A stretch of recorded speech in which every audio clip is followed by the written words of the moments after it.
Yes, welcome to the No State Project, live from the fortified compound in Mesa, Arizona. Glad to be with you here. A lot of stuff to get to. I'm sure we'll have a lot of participation here today. I want to thank everyone for tuning in that will be tuning in.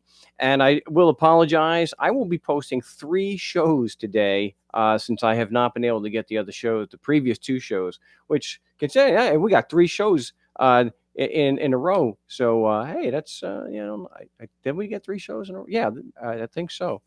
No, wait, no, I wasn't here last Saturday, but we are going to be on a regular schedule, so I won't be going to California anymore on a regular basis. So that's good. I actually did screw something up, so I have to start again. Aye, it's always something, everybody.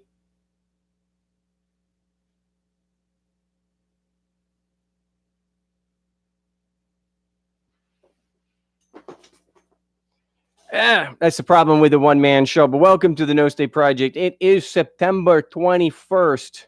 Correct.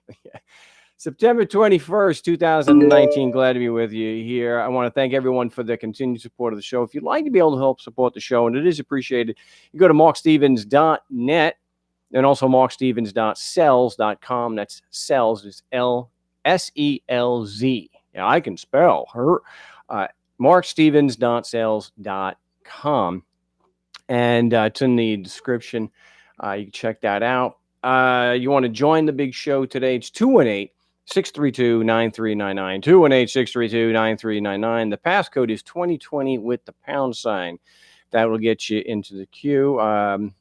And I guess I'm not going to be doing the Skype today, so I apologize for that. But just one of those things. I forgot to do that also. But I think I got a pretty good thumbnail for today's show. And I've covered this before, and there are a couple of people that hang on, it seems like, every word, and then forget a lot of that when they post comments and criticisms. And so that's going to have to be something that I'm going to cover here again. So I have the title of the show, tentatively, Anatomy of an Objection and Our Response. And just to be brief, when we're going into court, objections are there for a reason. Why do we object? We object because something about the proceedings are not fair. And we object to voice that. And then we articulate, of course, what that objection is. Now, if you've ever been to traffic court, you know that prosecutors object incessantly, and they typically have nothing else to say but relevance. And it doesn't matter how relevant the issue is or the question that you're asking, that's their go-to move. Objection, relevance. And then if you've got a decent judge, you just take a moment and you explain what the relevance of the questions is, and they overrule the objection. However, we're talking about traffic court, where the judge and the prosecutor are all working hand in hand. Okay, these are partners in crime.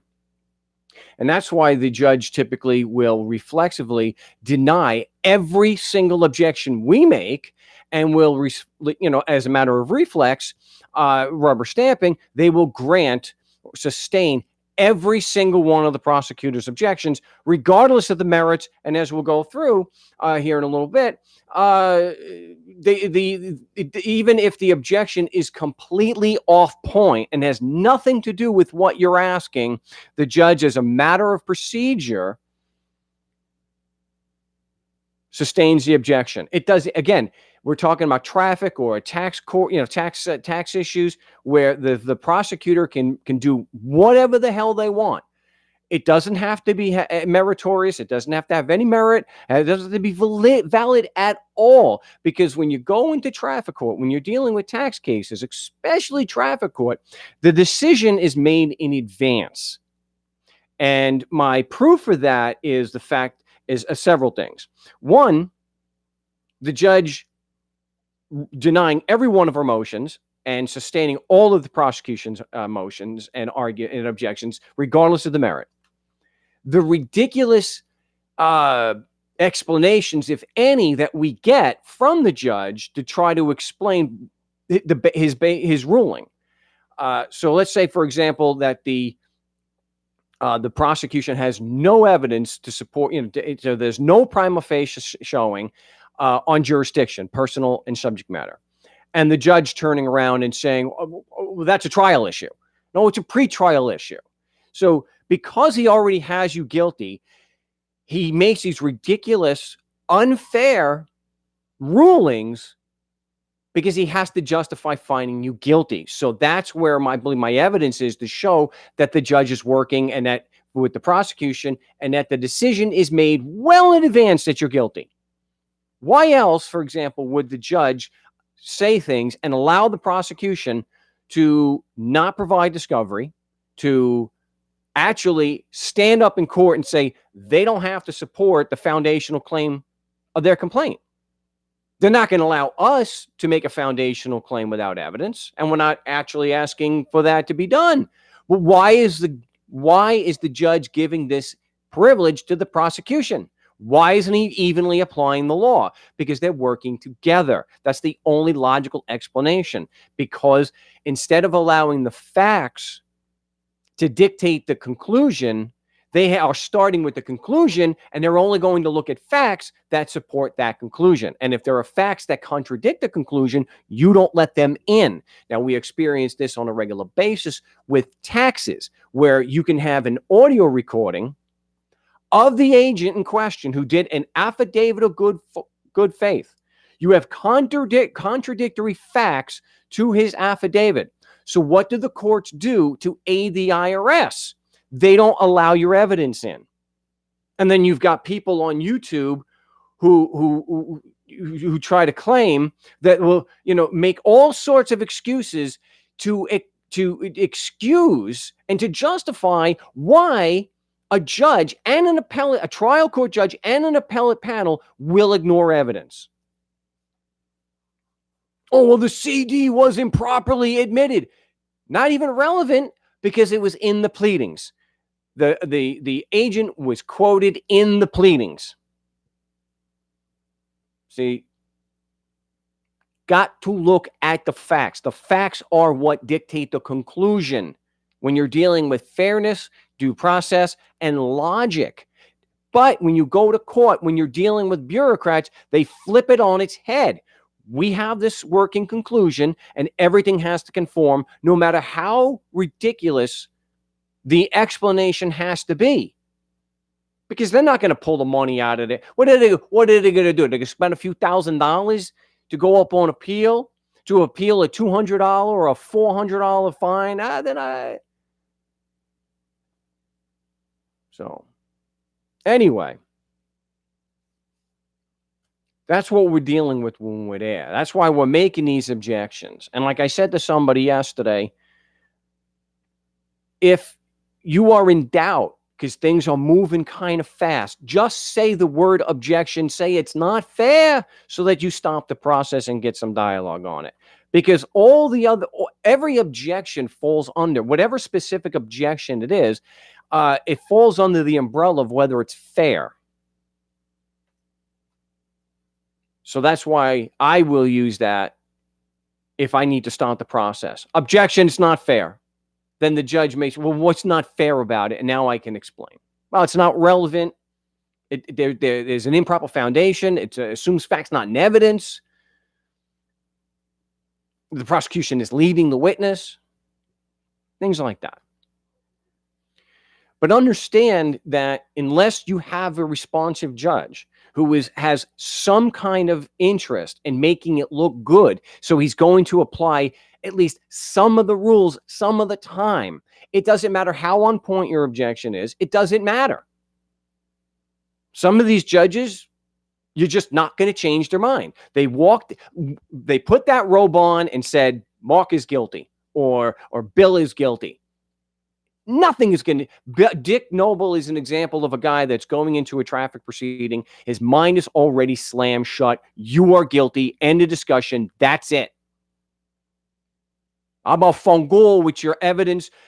I'm a fungal with your, your due process complaints. You are guilty. End of discussion. I mean, the guy is ripe to work in the tax court because all you have to do is say IRS is right. The IRS is right. You're wrong. The IRS is right 100% of the time. They don't make mistakes. So, yeah, I'm going to address, objection, not fair. Never heard of that one. LOL. Well, that's the thing. You got to, we are there to defend ourselves. And this is a tactic. Is it orthodox? No, it's not. I'll be the first to admit it. Does it work? Is it effective? Yeah, it has been. So the idea that just because someone may not have heard of a particular defense, that does not mean the defense or the objection has no merit. You have to examine it on its own. And I can tell you from experience, it has worked, and other people have called the show and it works. So whether somebody's heard about it or not, really not in that. There are a lot of things that I haven't heard about. I don't know the atomic weight of carbon. Doesn't mean that when somebody gives the atomic weight of carbon, well, I never heard of that. That just means I'm ignorant of that. My ignorance or somebody else's ignorance on something, even if they're in the field, doesn't take away from the merit of the objection. Gee, I never heard of that before. Okay, you're ignorant on it. Let's talk about the merit of it. So the merit of it is you are making, I've shown the logic. All objections hinge on whether what is being done by the prosecution or the opposing counsel, the witness or the judge. It all hinges on whether it's fair. In fact, if you look at the whole point of the rules of evidence and the rules is for a fair disposition. So if they're violating one of the rules, if they're not being fair, objection, it's not fair. That's what we do as lay people, or if they're just going too fast and they're just trying to go through the motions. So, and if someone doubts, go ahead. Just like I'm going to make it, I've made this suggestion before. I'm going to make the same suggestion that I've made on the show dozens of times, although I have been accused of not doing that. So I normally don't do this, but I use the thumbnail on this just for this particular reason. And we have a line of callers, so I'm going to ask that you be patient and bear with me while we get through this. So we have a comment here. You refer to the, all right, so if a judge turned to me, and we're talking about an objection regarding the questioning of a police officer, especially when the police officer is the one who wrote the ticket. And the initial question, which there's never an objection to, is you're asking the police officer to restate and affirm claims that he made leading to his arresting you or giving you that traffic ticket. So what the hell led him to believe that? So you ask him point blank, because he's making legal determinations on the street. He's determining that the laws apply. He's determining you violated them. He's determining he has probable cause and reasonable articulable suspicion that a violation of the code has occurred.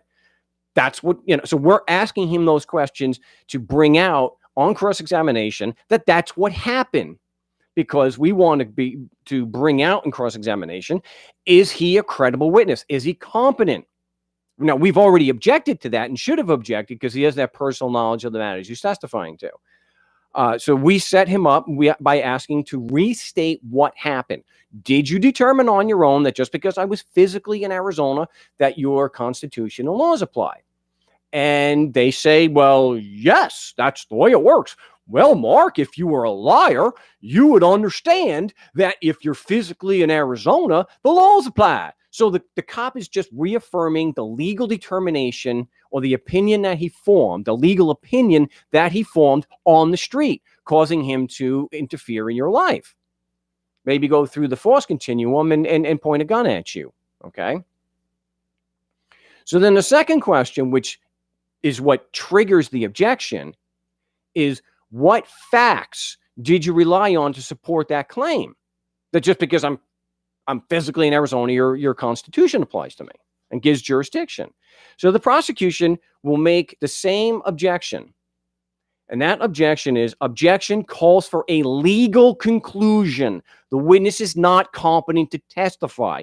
Now, this critic has this verbal diarrhea with never-ending flow of only a judge can make legal determinations. Okay, let's accept that for sake of argument. In the court, he's the only one that can make ultimate legal determinations. Let's examine the objection and compare it to the actual question. Because what this critic is saying, if the judge turned to me, I would tell him that the objection should be overruled per Rule 701. And there's like 5 exclamation points. I've told you this many times to use Rule 701 when the prosecutor objects. Again, there's a whole bunch of exclamation points. Someone is really upset with Mark. You're just too narcissistic to know and admit, I am right. Why don't you tell these callers the right thing to do? I'm going to make sure Galt makes a video of you not telling this caller about Rule 701 and use it when the prosecutor objects to that question. So that's what I'm, okay. First of all, I have made the suggestion and I've asked people to report based on what the judge's response was. But let's go through and break this down and see if I am just too narcissistic or this critic is just trolling. Narcissistic. Okay. Wow. You know, there's only been maybe two or three people in my entire life that have ever accused me of being narcissistic. But okay. All right. I have an ego. Okay. I just can't get over that. What a stupid comment that is. Okay. Well, let's look at the actual objection itself. Okay. Compare that to the question. The question is, officer, what facts led you to believe that was true? That's the basic point of the question. What facts led you to believe that just because I'm physically in Arizona, your Constitution applies? The facts that your prior statement, opinion was based on. The prosecutor is then saying, objection calls for a legal conclusion. The question here that is avoided by our critic is that an on-point objection?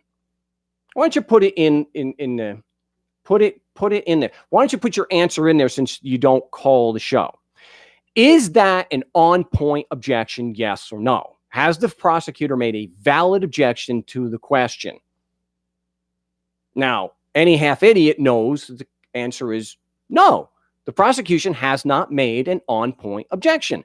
I'm asking for the facts. I just want the facts. It doesn't require a legal conclusion. I'm not asking him to make a conclusion of law based on those facts. He's already done that.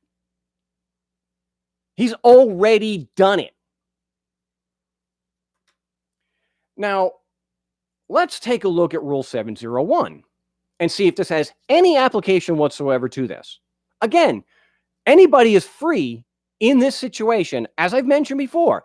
If you want to do that, go ahead. I personally, as I'm explaining here, I don't see how it has any applicability whatsoever, because Rule 701 says opinion testimony by lay witnesses. If a witness is not testifying as an expert, testimony in the form of an opinion is limited to one that is A, rationally based on the witness's perception, okay, helpful to clearly understanding the witness's testimony or to determining a fact and issue, and C, not based on scientific, technical, or other specialized knowledge within the scope.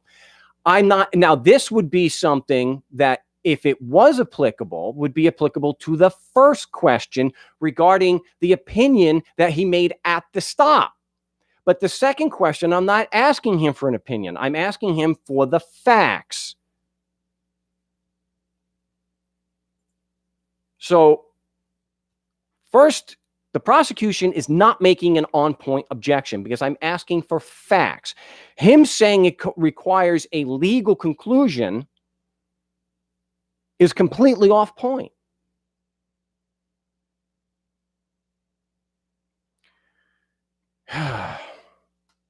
You know, I'm going to stop for just a second here and say, I do not have to, no one is going to dictate to me what I should and should not say to a caller. If I don't make the suggestion for Rule 701, it's because to every caller, it is because it's not on point. I'm giving the breakdown here. So if somebody wants to say, I'm telling, go ahead, you do that. I'm making my case right now. It's not an on-point objection because I'm not asking for a legal conclusion. And even if Rule 701 had any application about opinion testimony, that does not address the actual objection being off point, because the objection is a legal conclusion. And according to my critic, only judges can give legal conclusions. I'm not asking the judge to do that.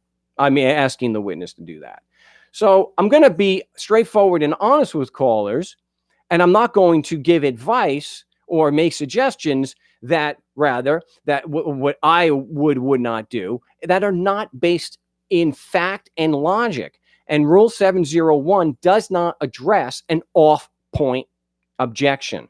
And the fact is, if you have the prosecutor making an objection that's completely off point, and the judge is going to still sustain the objection, what makes any rational person think that, oh, but Rule 701 is going to change his mind? Rule 70, you're still splitting. No, the opinion was given first. He's allowed to give the opinion. When I ask for the facts, Rule 701 doesn't take that into account. Rule 701 is if he's given an opinion based on the facts. It doesn't excuse him from not giving those facts. It certainly doesn't make the prosecution's objection on point. So I've made my case. If somebody disagrees with me, engage me in real time. 218-632-9399. The passcode is 2020 with the pound sign. 218-632-9399. Pound sign. Well, the 2020 with the pound sign will get you into the queue. So that's it. So that I think is a pretty good breakdown of why I'm not always advocating or even suggesting Rule 701. But I'll put this out again.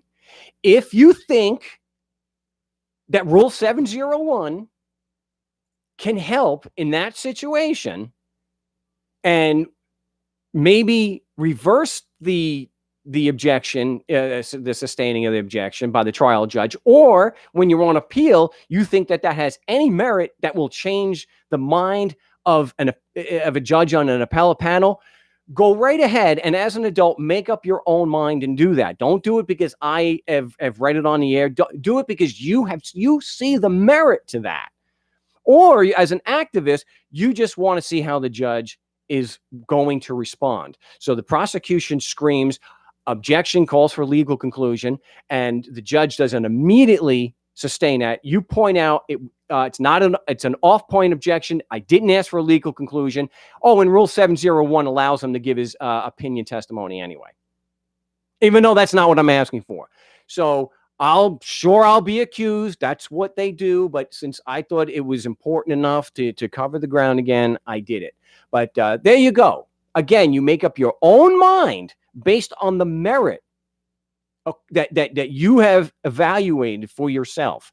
You take the objection for what it is, about a legal conclusion, and you determine on your own if you think 701 is going to help in that situation. I personally don't. I don't use it, but hey, if I ever had the opportunity just to see what would happen, I might actually do that. But that's up to you. That is your choice and your defense.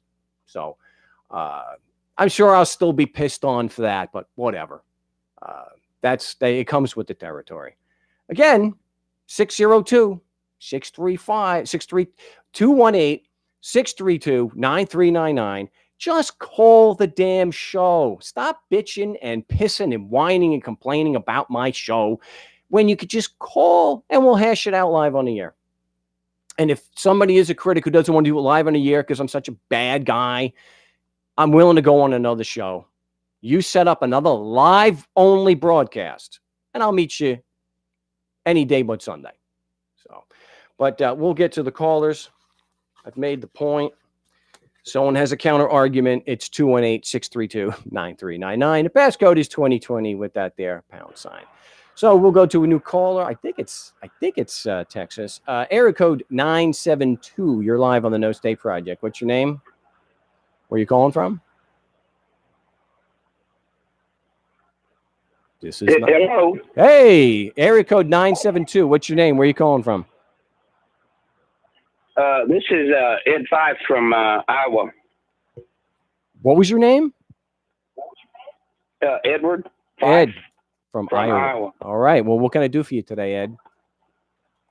Well, I'm the one that sent you an email about the no citizenship issue.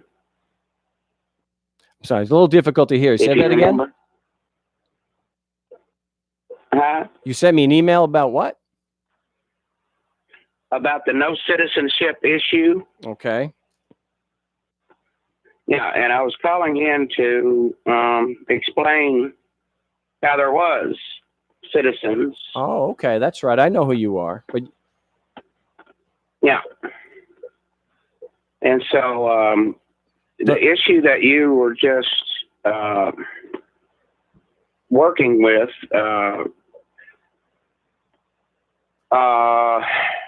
there are ways to get around the system those ways, and I know there's several people that have done it administratively.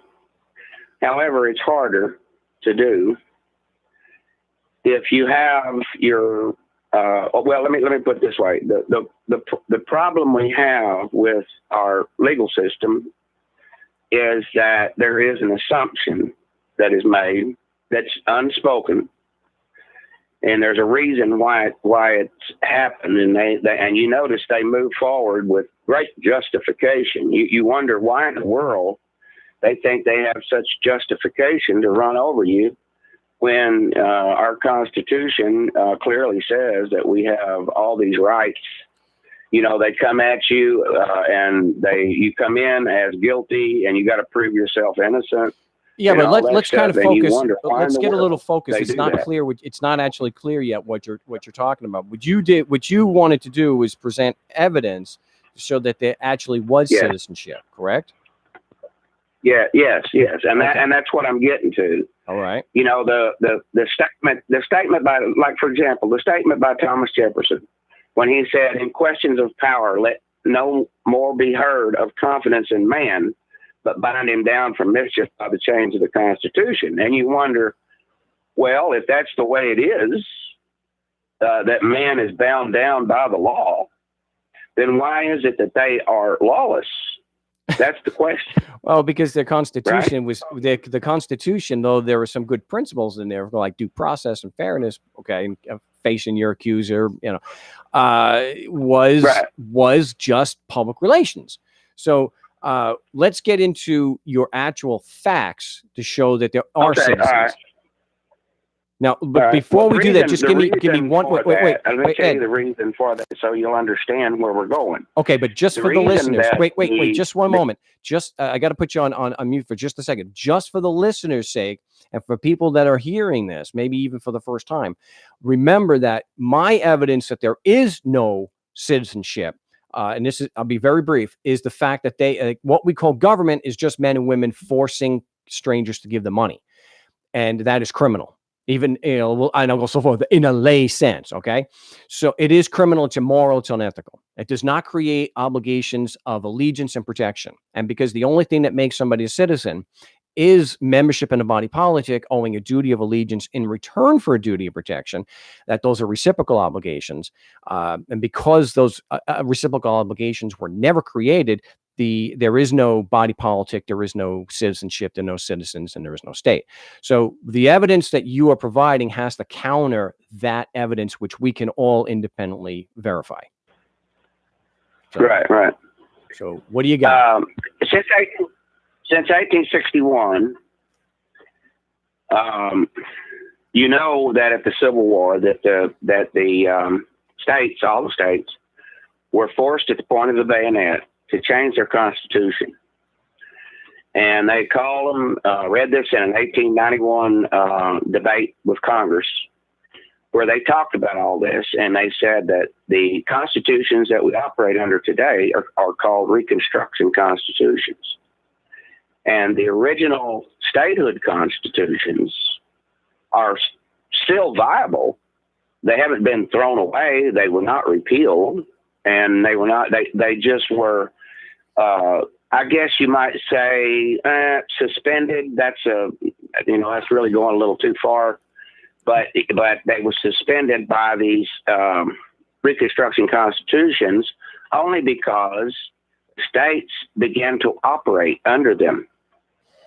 But that is not, if you understand what that Constitution, that original stated Constitution, if you understand what it means to have one in a state, and by the way, there are only 33 states of the Union that became lawful states, and 17 of the so-called states, including Arizona, are not. They're still territories. Okay, but you're not getting to the actual facts. So do you have what facts? What facts show that there were duties of allegiance in return for a duty of protection that were created so that because that's what under American law, that's what citizens and states are. So we need the facts that show that those obligations were created. Right. What happened was the system needed a way to stop citizens, mainly the men who had the political power in government, the ones who had political power. And you have two kinds of rights. You have civil rights or civil liberties, and you had political rights. And the women of the framers, the posterity under the preamble of the Constitution, got the power to operate in government and operate their government. So they bequeathed them the blessings of liberty, it said, to do that. Well, the British system, and that's what we have today, it's a British system, really. They could not operate as long as those people who had the political power had the political power. And so there was only really two ways that they could disconnect that from them, not by them doing it themselves, but by making things such that they would do it to themselves. And this is what happened. And so what we're talking about is birthright and actually bastardy. That's the other term. Oh boy! But are you getting? But I got to hurry along because I need you to get to the actual facts that are going to show that obligation that citizens exist. They're so showing that obligation. I'm getting there, but I have to lay some foundation for you to understand it. Anyway, so what they did was at the Civil War to start with, they forced the states to change their constitution, which disconnected all the people who had the citizenship rights, all those citizenship rights under the original 1789 Constitution, and also the Bill of Rights, and also even the Bill of Rights in the statehood constitutions of each state.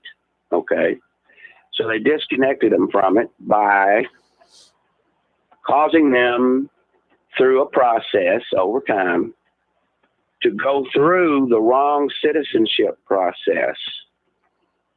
The original citizenship process was to be done in the states, not in the federal government. And if you look at it today, at least since 1906, that's when it started. 1906 is when they changed it drastically. And they moved the state process of becoming citizens from the states to the federal government. And in 1906, they moved it to the executive branch of government in the federal government. And then in 2002, they moved it to Homeland Security, where it resides today. It's called USCIS. Okay, but look, I got to cut you. It doesn't seem like you're going anywhere with this. Just answer me this, and I'll let you keep going. Are you leading to facts that show that people were able to voluntarily accept whether it was government or not, and there was a creation of obligations of allegiance and protection. Are you at least leading to that evidence? Yes, yes. Originally that did exist. When the Supreme Court speaks of the law, the original law, and they call it organic law. They always speak of it as organic law to show the difference between today's administrative, which is New Deal. It's actually New Deal administrative law, and the original organic law, which predated the Civil War. They always talk that way. They'll always speak of it that way. Well, wait. Are you saying that it's you're under is this premised on that there were citizens when they first formed constitutions in the late 1700s? Absolutely. Okay, Absolutely. Well, I got to stop you there. There couldn't be no other way around it.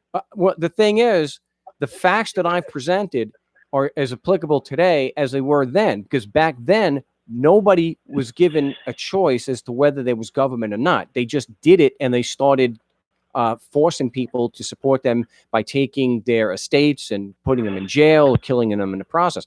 Nobody historically was given the choice of whether there was government or not. So if they are just men and women forcing strangers to give them money, that can't create obligations of allegiance and protection. So the evidence is dead against at least this part of your premise that there originally was citizenship, because the facts don't bear that out. Well, if you look at the day before the Civil War, the way it was operating, you will see that the people had control over their government. I'm going to have to go ahead and disagree. I'm going to have to go ahead and disagree with you there. Today. I'm going to have to go ahead and disagree with you there. They had no choice on whether there was going to be a government or not, and the people, all of them, were forced at bayonet point a lot of times to pay and support for the government. To try to say under those circumstances there was a principal-agent relationship, it just doesn't hold any water. So. And things didn't change after the Civil War. So I don't. So far, I don't think you're making a case. But if you've got other facts that might contradict that, then I'm all ears. Okay. Well, all right. Who was it that ratified the original Constitution? Who ratified them? Well, Mike, we've already established that back then, nobody, just like now, nobody had a choice on whether there was government or not. And we know from historical, evidence that nobody was given that choice, and that taxation has always been compulsory. So I don't know how the day before the Civil War is going to change that. Do you have historical records and documents and evidence that would show that that changed? Well, all right. If you'll just go to and try to shepherdize the Dred Scott case, for example, you'll find that case has never been overturned ever, and it can't be. It's impossible, because it's in organic law. When they made that ruling, it was under the organic law, and nothing under organic law was ever repealed. Well, any court case, the Supreme Court can overrule, modify any of its decisions. So if they want to overrule, we're still trying to get to the facts. What facts contradict what you said, right? Well, because those are the facts we can easily verify, and those facts disprove the argument that the claim that there are citizens and states. So your evidence would have to contradict that and prove otherwise. Well, I think the evidence that the people themselves ratified the constitutions and created government and gave them the powers, some of their powers. They didn't give it all to them. Matter of fact, the people retained the majority of their powers. They just gave them limited powers. We know that. Well, so the very fact alone tells you that the people were in control of the government even though they created it. They agreed to create it, not only the federal government, but also their state governments. Well, that's not exactly historically accurate, though, Ed, because in 1776, for example, none of the state constitutions were given to the people like the federal constitution for ratification. None of the state constitutions were put to the original were put to a vote. None of the original 13 so-called states or state governments gave a whit. They didn't care at all about what the average person, the average plebe, thought about whether there was going to be a government or not. So historically, as far as the states, it's just not factually accurate. For the federal constitution, again, you're talking about a government that the people did not have a choice on whether they were going to have the government or not. So even if the federal constitution is submitted to a vote of rich, white, European descent landowners, which were only a small percentage of the people alive on the Eastern Seaboard at the time, the fact that they didn't have a choice when there was a government or not is what I disagree with that. There was the majority were white male and women. The majority were. There were natives here, but the blacks were not here yet because they hadn't been brought here yet. In 1789? What? You're telling me the Africans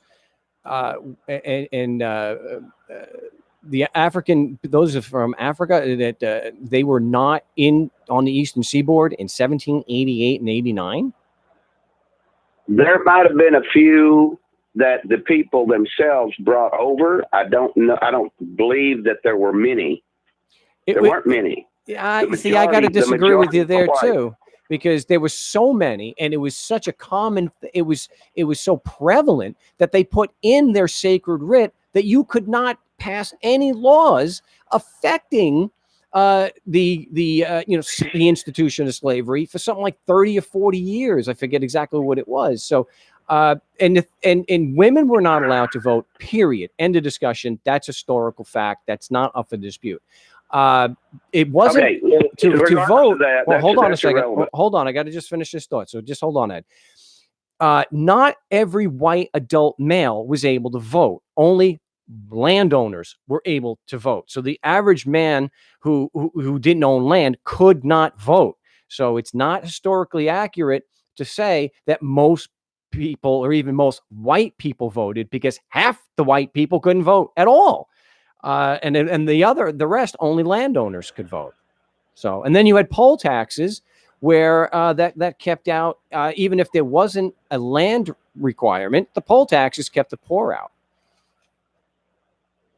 Well, a lot of that stuff didn't even really happen until, all the voting and all that stuff didn't really happen until the constitutions and everything were created in order to make things, establish things. Because if you'll remember, the original establishment of the country or the nation under the Articles of Confederation, it was flawed, and they had to fix it, and they did. They made it more perfect with the Constitution. Now, there were people, and I understand that, you had Federalists and you had Anti-Federalists, but the Anti-Federalists were obviously in the minority because the Federalists, the ones who followed the Federalist doctrines, which were Madison and all the others who were the main ones who actually originally created all the documents to create the nation, were in favor of what they did. And so if you go back to that time, you'll see that everything was ratified. The only thing that the people wanted was they wanted a Bill of Rights put in there. And they went back and built the Bill of Rights, even though it didn't belong in the Constitution. No, they created the Bill of Rights for the people. But Ed, I'm sorry, I got to let you go on this. We'll have to finish this on another call. But I don't think you're making. I don't believe you've made your case, because you've not presented any facts that would overcome. Well, you haven't allowed me to go all the way, because if I went all the way through what I was talking about, and like I told you, it takes longer to talk about this to make you understand it. But you have I to can just prove present it. the facts. I can prove it. You just have to give me the facts, and maybe on another show we can get right into it. I need the Okay, facts. all right. All right. One fact. Let me give you one fact. I'm fact. almost at the end of my The show fact here. I got is callers. So all right, give me one fact, and then we got to wrap it up. Okay, the one fact that proves it is whenever the Constitution was created in 1789, it was actually established at that time. And 1 year later, the nation was born by a lawful Congress sitting lawfully, all white men. It was created. Thomas Jefferson penned this law. You're not answering. The law was the 1790 Naturalization Act. No, all right, Ed, I gotta cut in. I'm sorry. I've gotta. That's not actually addressing the facts that would prove that that would overcome or negate. That's where citizenship comes from. That's where citizenship comes from. But there has to be. There has to be. No, citizenship is there's mutual obligations of allegiance and protection, and the facts show that because they were just men forcing strangers to give them money, those obligations could not and were not created. So the facts that you have to present have to negate those facts. And so we'll have I understand, but what you're talking about is the result. You're not talking about the way a citizen is made. You're talking about the result of after the fact. In other words, if you're a citizen, then you get the protection of government and therefore owe an allegiance to it. See? But the obligation, you have to be in order to get that. You're getting it backwards. I look. Let's continue this on another call because I've got a whole line of calls I'd like to get to, and they've been patient. So I got to let you go, but I do appreciate it. Call again. I don't think that Ed made a case. He's putting the cart before the horse. You can't have citizens if you are just forcing people to give you money, because no citizenship, no body politic is actually created. You're dealing with just a gang of men at the time that are willing to shoot anyone who doesn't support and pay them. So we'll continue that on another show. Area code 408. You're live on the No State Project. What's your name? Where are you calling from? Man, you've been real patient too. Area code 408, San Jose. You're live on the show. Okay, maybe they just, I don't know. We'll mute them back up. But he's been on the show before. Patriot 1. Welcome back. Hey, Mark. Thanks for letting me in. Hey, no problem. What do you got? What do you got for us today? It's been a while. Well, I got a question for you, but I want to address the citizenship. The etymology of citizen is a city lawyer, and it goes back to the Babylonian times and the Justinian Code. That's where citizen comes from.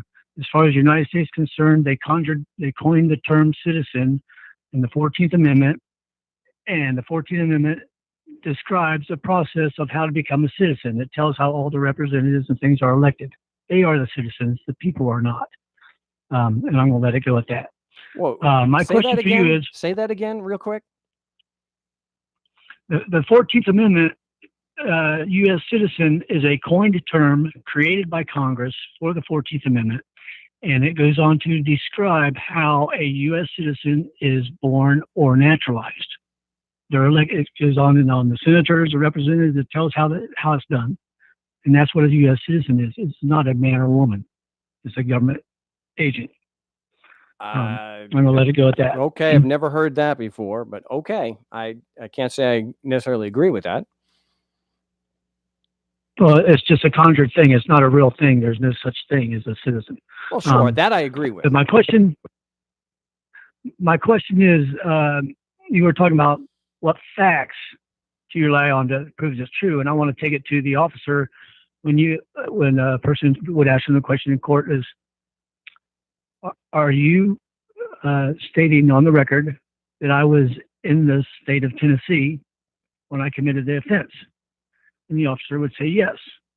And then the next question would be, well, what facts do you rely on to prove that's true? My question is, what could be a fact in that scenario? What would a fact What would constitute a fact? Well, the officers are going to try to use your physical location. And what the prosecution will do is try to turn around and say, well, what the officer means is that you were within the territorial jurisdiction of the state, being within its corporate limits. It's the physical corporate limits of the state or the city.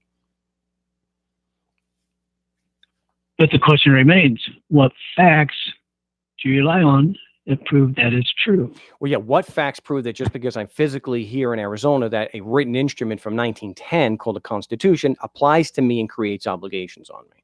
Yeah, that is the fly in the ointment. That's because of the violence inherent in the system. That's why they can't answer that, because it is just the document has no application, doesn't create anything. And if anyone can show evidence that the document does create obligations on people just because of their physical location, 218-632-9399. The passcode is 2020 with the pound sign. Many have tried and they've all failed because they are just men and women forcing us to pay them. That's the be all end all of it, or the sine qua non of the argument. So what you're saying is there is no possibility for them to come up with any fact that proves that their constitutional code applies, even if you are on the ground, which is their territorial jurisdiction is just another fiction written on papers. There's nothing there to say their stuff applies. Yeah, they're just men and women. Unless you agree to it. Yeah, they're just men and women forcing us to pay them. And you have to, and if you are going to argue that you have to agree, okay, great. But these people operate by coercion. They don't operate by invitation. You either pay or you go to jail. That's the end of this. That's the end of the discussion as far as they're concerned. So yeah, okay, freely given agreement. That's why adhesion contract is really a contradiction in terms. You can't be forced into a contract. It's not a contract. Okay. Well, thank you so much. That's all I have. Thank you. I appreciate the call. It has been a while. Patriot 1 in Florida. I am just about out of time, so I do apologize. I don't have the opportunity. I have to get those other shows posted, and I do have some appointments this afternoon, so I cannot go over my time. So I do apologize for those that can't get on the show today. I will absolutely be live on Wednesday and next Saturday, back to the regular schedule there. So like a guy like Ed and others that I can't get to today, I will get on there. And somebody is making this claim that whether only naturalized citizens owe allegiance to the United States. That is such an ignorant statement that natural-born so-called citizens are not considered to have a duty of allegiance in return for a duty of protection is ridiculous, because that would mean that the treason statutes only apply to naturalized citizens. That a natural-born citizen can't commit treason because they don't owe allegiance. I mean, that's just, oh my gosh. That is such an ignorant statement that I feel that it's necessary to address that in another show, because I think what someone is trying to do is use a court case that I base it on, and because the court case involved a naturalized citizen, that all of a sudden, that for some reason that forecloses that when the court defined what a citizen was, it only defined a citizen in as far as a naturalized citizen. Yeah, natural-born citizens don't take a formal oath. That doesn't mean that they legally, I don't think this exists, I'm just talking for sake of argument, that does not mean that they aren't considered to have, they legally have an allegiance. Wow. Some people will just say anything to disagree with me, and that's why they don't call the show. So for critics, 218-632-9399. The passcode is 2020 with the pound sign. I will address this nonsense on another show. I do prove things more than just my opinion. So anyway, I appreciate everyone tuning in to the big show today. If you want to help support the show, it's markstevens.sells.com. That's SELZ, markstevens.sells.com, and also markstevens.net. So if you are being attacked by a bureaucrat, you want to learn how to effectively defend yourself, and you can see proof of the replicated success that we've had across different continents and political constructs, and you can do that at markstevens.net. And again, I appreciate everyone tuning in. I will be live next Wednesday. So till then, salud.